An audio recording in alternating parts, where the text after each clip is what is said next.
Everyone, today I have here two Jetson e-bikes. They're exactly the same, pretty recent model, you can tell by this cover.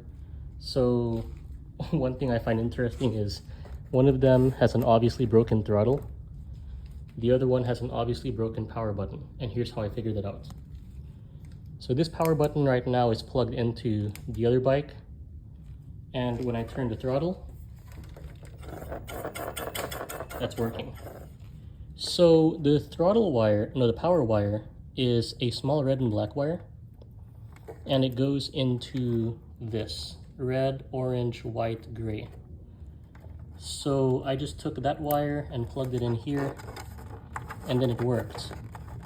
The other thing I figured out is for the other one with the throttle, I plugged the throttle from that one into this one, and then the throttle was able to control it. So the throttle wire happens to be the one that plugs into this. So if you look at this, it plugs into this on the other end, and then the throttle specifically is the black, green, and red.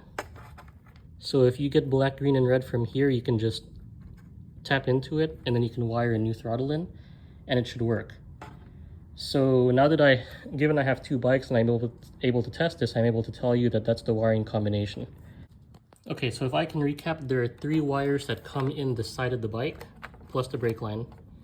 This wire here, the small black and red going into the red, orange, white, gray, this happens to be the power on and off button.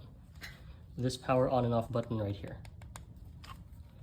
Okay, and then this one here, multicolor, green, black, red, that's the throttle wire. Blue, white, yellow, that goes into here. This is this one right here with the light switch and the throttle.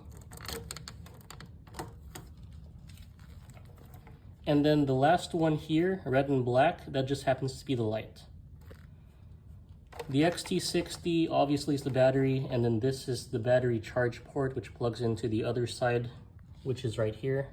And there you go. Now you know how the wiring works on this bike.